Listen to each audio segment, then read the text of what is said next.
Assalamu alaikum everyone. Hope you are all good and safe. May Allah protect you all from evil eye. Ameen. Let's take our song by BA channel again. In today's video, I Ishal Amir gonna teach you chlorophyll B. Wait. You, Miss Ishal, you the girl who is in class 2, teach them about chlorophyll B? Yes, Mr. Daud, I will. Very good. Okay, do it. So, guys, I was talking about chlorophyll B. You guys tell me what is it and prove to him. Shabash, very nice. Ha. You have wasted their time. As we all know, this time is very precious. Okay, let's hand over this channel back to Hala. Guys, wait for us. We will be back soon in another video. And kindly like, share, and press the ghanta so you will get the notification on time. Assalamu alaikum everyone. Hope you're all well. Well, they were just getting to you, and let's discuss today's topic. Today was actually we are discussing about that we are going to talk about chlorophyll B. अच्छा जी, इससे पहले थोड़ा सा questions आ रहे थे कि जो chlorophyll A की वैल्यूज हैं आपने पुट की हैं उनको कैसे पुट करना है। तो बेसिक ये है कि मैंने जब वो वीडियो एक दो वीडियो से पहले बनाई थी तो उसमें क्लोरोफिल के बारे में डिस्कस किया था, जिसमें बेसिकली अभी मैंने 3 फार्मूलाज को डिस्कस किया जिसमें क्लोरोफिल ए, क्लोरोफिल बी और कैरोटीनाइड्स हैं। और अगर आप टोटल क्लोरोफिल को भी करना चाहते हैं तो टोटल क्लोरोफिल को भी आप इसी फार्मूला के थ्रू करेंगे। अब सीन ये है कि अगर आप क्लोरोफिल ए के फार्मूला को फॉलो कर रहे हैं तो उसमें आपने देखा होगा कि क्लोरोफिल ए के लिए आपको 2 रीडिंग्स चाहिए, 663 की और 645 की। अब आपके जितने पॉट्स हैं आप उतने पॉट्स के अकॉर्डिंग अपनी वो रीडिंग नोट डाउन करेंगे अपनी कॉपीज के ऊपर, या जहां भी आपने एक्सेल पे या जहां भी आपने अपनी रीडिंग नोट की हुई है, रिकॉर्ड की हुई है, उस रीडिंग को आप अपने एक्सेल शीट के ऊपर डालेंगे। बिल्कुल ऐसे जैसे ये रो है तो आप यहाँ पर 663 की सारी रीडिंग जो है वो लिख लेंगे। देन 645 की आपके जितने भी पॉट्स हैं, 54 पॉट्स हैं, 32 हैं, ये जितने भी आपके पार्ट्स हैं, क्लोरोफिल ए के लिए सिर्फ आपको 663 की रीडिंग और 645 की रीडिंग चाहिए। Same is the case with the chlorophyll B. Chlorophyll B के लिए आपको जो रीडिंग चाहिए वो भी 645 वाली रीडिंग है और वो 663 वाली रीडिंग है। वो रीडिंग रिपीट होगी लेकिन उनका सीक्वेंस जो है वो चेंज हो जाएगा। पहले हमें 663 की रीडिंग पहले चाहिए थी in the case of chlorophyll A, as you have seen कि 663 की रीडिंग हमें चाहिए पहले और फिर 645 की चाहिए। लेकिन in case of chlorophyll B what you have to do is 645 की रीडिंग आपको चाहिए और 663 की चाहिए। जो फार्मूलाज हैं वो अपने आप जो भी थीसिस को फॉलो कर रहे हैं या जिस फॉर्मेट के अकॉर्डिंग आपको आपके सुपरवाइजर करा रहे हैं आप उस अकॉर्डिंग कीजिएगा। मैं सिर्फ आपको मेथोडोलॉजी डिस्कस कर रही हूँ कि आपने करना कैसे है, उसका प्रोसीजर क्या होगा। मे बी फार्मूला में 22.9 या 4.68 की जगह पे किसी और चीज को मल्टीप्लाई करना हो 663 के साथ, करेंगे आप 663 के साथ ही मल्टीप्लाई, लेकिन मे बी यहाँ पर वैल्यू चेंज हो। जो प्रोसेस है वो सेम होगा लेकिन वैल्यूज डिफरेंट हो सकती हैं। ठीक है, मोस्ट प्रोबेबली चांसेस यही हैं कि वैल्यूज भी सेम हो, सिमिलर होंगी, लेकिन लाइकवाइज प्रोसीजर आपको यही फॉलो करना है, वैल्यूज आपकी जो भी हो। ठीक है, अब इसमें अब आप क्लोरोफिल बी के लिए क्या करेंगे, what you have to do is आप 645 की रीडिंग यहाँ पर आपके जितने भी पॉट्स हैं उनकी रीडिंग जो है वो नोट कर लेंगे। ठीक है, स्पेक्ट्रोफोटोमीटर के थ्रू आपने अपना एक्सपेरिमेंट जो प्लांट को ओवरनाइट रखा, प्रिजर्व किया और उससे अगले दिन आके आपने स्पेक्ट्रोफोटोमीटर को यूज करके आपने अपनी रीडिंग सारी जितनी 5, 10, 480 वो सब एक दिन आपने रीडिंग अपनी कॉपीज पे, अपने रजिस्टर पे या अपने एक्सेल पे जहां भी आप नोट करते हैं वो नोट करनी। उसके बाद जब आप इसको कर रहे हैं तो आपने इसको बिल्कुल भी ये परेशान नहीं होना है कि हमने तो ये सारी रीडिंग्स एक ही दिन ले ली थी। डेफिनेटली आपने एक ही दिन वो सारा प्रोसीजर करना है, वो अपनी रीडिंग स्पेक्ट्रोफोटोमीटर के थ्रू ले लेनी है। अब जब एक्सेल पे आप रीडिंग डाल रहे हैं तो वो आपको जिस फॉर्मूला के अकॉर्डिंग जो सी रीडिंग रिक्वायर होगी आप वो रीडिंग यूज करेंगे। अब 645 की रीडिंग में आपने जितने भी 32 पार्ट्स हैं, 54 पार्ट्स हैं, 64 पार्ट्स हैं, 96 पार्ट्स हैं, या जितने भी आपके गमले हैं, जितने भी आपने प्लांट्स लगाए हैं उन प्लांट्स की आपने रीडिंग यहाँ पर लिख लेनी है। सेकंड चीज आपने क्या करनी है कि 663 की रीडिंग भी आपने लिख लेनी है। लेट्स सपोज आपकी जो भी रीडिंग 3, 3, 4, 5, 3, 4, 5, 6 नहीं है, एक्चुअली ये भी पॉइंट के बाद 3 रीडिंग्स में ही आएगी। 0.345 कर लें, इससे 0.359 कर लें, और अपने पॉट्स की जो आपके 4 रेप्लिकेट्स होते हैं, जो कॉपी यानी कि आपने प्लांट लगाए थे, रेप्लिकेट्स कॉपी होती है बेसिकली ऑफ दैट ट्रीटमेंट। जो भी आपने पॉट्स लगाए थे उनकी रीडिंग को कोशिश करें कि वो क्लोज हों। अगर वो क्लोज होंगी तो आपके जो स्टैंडर्ड एरर है वो कम लगेंगे। अपनी ओरिजिनल रीडिंग को ही यूज करें, लेकिन इन केस अगर आपका ग्राफ सही नहीं बन रहा तो उसकी एक वजह ये भी होती है कि लेट्स सपोज आप यहाँ पर अगर आपके ट्रीटमेंट 1 के ये टी नॉट के आपके 4 रेप्लिकेट्स हैं, तो आप ये 0.345 है और अगर ये 0.391 ये 451 हो जाएगा, तो इससे आपके जो ग्राफ बनेंगे, जो बार्स बनेंगे, उनमें बहुत ज्यादा डिफरेंस आ जाएगा और उस डिस्पैरिटी की वजह से आपका ग्राफ जो है वो सही नहीं कंसीडर किया जाएगा। और आपके ग्राफ में, और इससे अगर आपकी ओरिजिनल रीडिंग जा रही है और आप उसी के साथ अपने सुपरवाइजर आपके ओके हैं, तो then go with it, it doesn't matter कि क्या चीज है। अच्छा जी, अब 653 की रीडिंग भी आपने सपोज कर ली। मैं सारी रीडिंग नहीं डाल रही क्योंकि ये बहुत ज्यादा रीडिंग है, इसलिए मैं इस रीडिंग के साथ सिर्फ आपको सैंपल पेश कर रही हूँ कि आप करेंगे कैसे इसको। 0.351, 0.359 एंड 0.361 कर लेते हैं और 0.345 कर लेते हैं।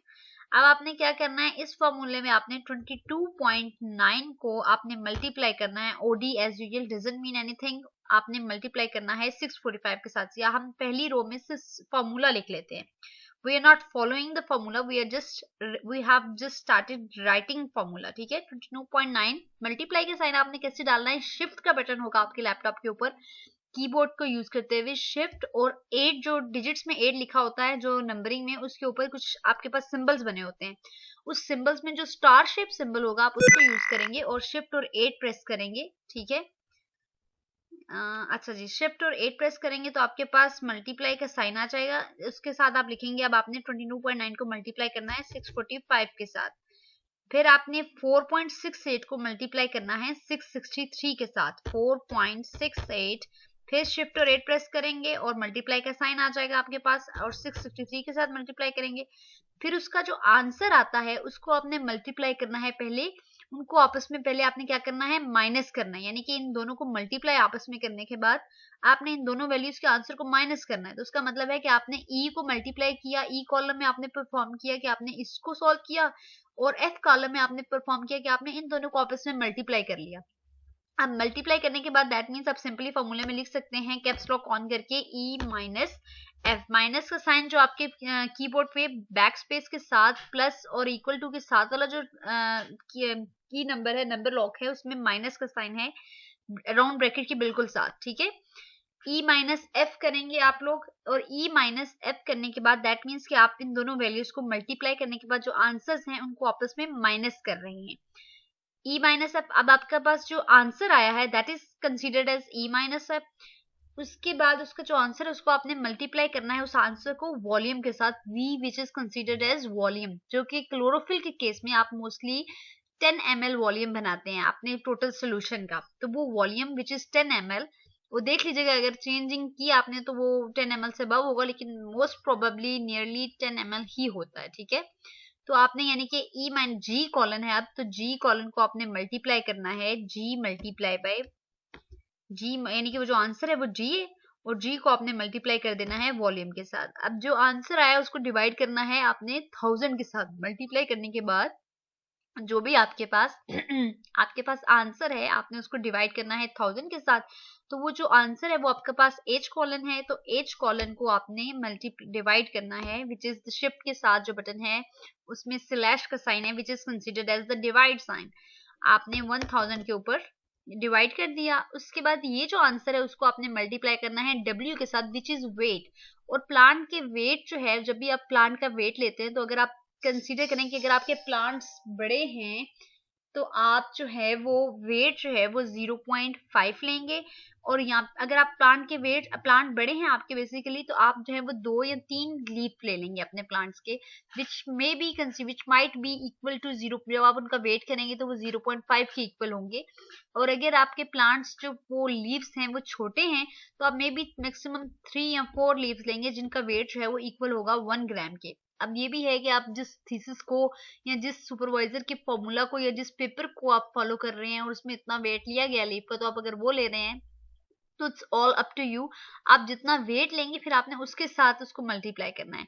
तो ये आपने वॉल्यूम को पहले डिवाइड कर लिया 1000 के ऊपर, that means that consider that answer will be as I, और आई को आपने अब क्या करना है, आई को आपने शिफ्ट टू रेट प्रेस करके मल्टीप्लाई का साइन, और आपने 0.5 या 1 gram whatever you have to be using that, ठीक है, आप जो भी यूज कर रहे हैं उसके साथ आपने मल्टीप्लाई कर देना है। This is all about it. अब देखें, अब आपने इसको फॉर्मूला अप्लाई कैसे करेंगे, इक्वल का साइन प्रेस करेंगे, सेम इज द केस 22.9 को, अब फॉर्मूला को आप वैल्यूज को इंप्लीमेंट कर रहे हैं, वैल्यूज को अप्लाई कर रहे हैं इसके ऊपर, तो इसको आप सिलेक्ट कर लेंगे और ये आपकी वैल्यू सिलेक्ट होगी और एंटर कर देंगे, ठीक है।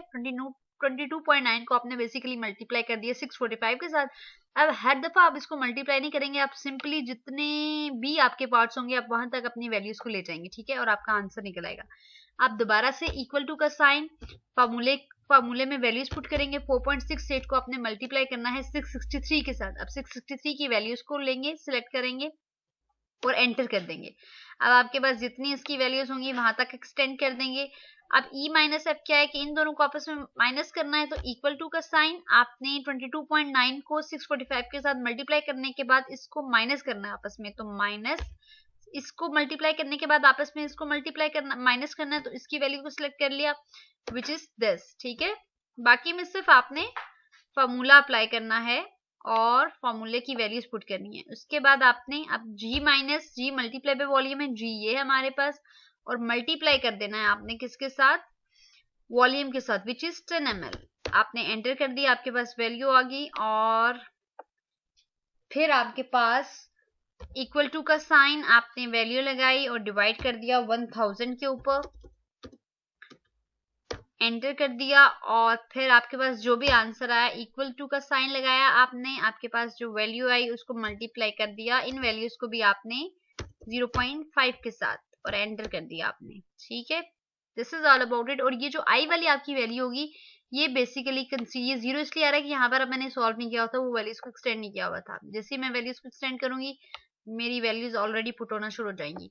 अच्छा, अब इसमें करना क्या है कि अब आपकी जो आई वैल्यू है, जो ये लास्ट वन वैल्यू है, ये आपकी बेसिकली कंसीडर होगी, ये टी नॉट है आपका, और इसके अभी आपके जितने भी रेप्लिकेट्स हैं, 3 रेप्लिकेट्स हैं, 2 रेप्लिकेट्स हैं, 1 रेप्लिकेट है या 4 रेप्लिकेट है, उनको छोड़ने के बाद फिर आपका T1 स्टार्ट होगा और वो आपकी T1 कंसीडर होगी। और उसको आपने किससे लेना है, उसको आपने एज अ लिखना है कि ये आपके ट्रीटमेंट्स हैं, और इधर आप रेप्लिकेट्स वाला चार्ट बनाएंगे, वो आप प्रीवियस वीडियो देखेंगे तो आपको पता चल जाएगा। और इन वैल्यूज के थ्रू बेसिकली आप अपनी एवरेज और स्टैंडर्ड एरर और स्टैंडर्ड डेविएशन निकालेंगे, और इन वैल्यूज का आप अनोवा लगाएंगे, ठीक है। मैनीटैब पे जो अनोवा लगाएंगे, कोस्टैट के ऊपर आप यूज करते हुए जो भी अनोवा लगाएंगे आप इन वैल्यूज को यूज करते हुए लगाएंगे, और उसके बाद अपने ग्राफ बनाएंगे। आप पहले अनोवा लगाएंगे और फिर जो है वो स्टैंडर्ड एरर निकालेंगे और उसका एरर्स लगाएंगे। That's all about it, hope you like the video. बाकी सॉल्यूशंस को भी जो है उनको आपका जो भी आपके पास कंफ्यूजन हुई आप काइंडली मुझसे पूछते रहें। It's up to you, you wanna ask me through WhatsApp और थ्रू फेसबुक लिंक और on the comment section. It's all up to you. Thank you for watching and see you in the next video. Allah Hafiz.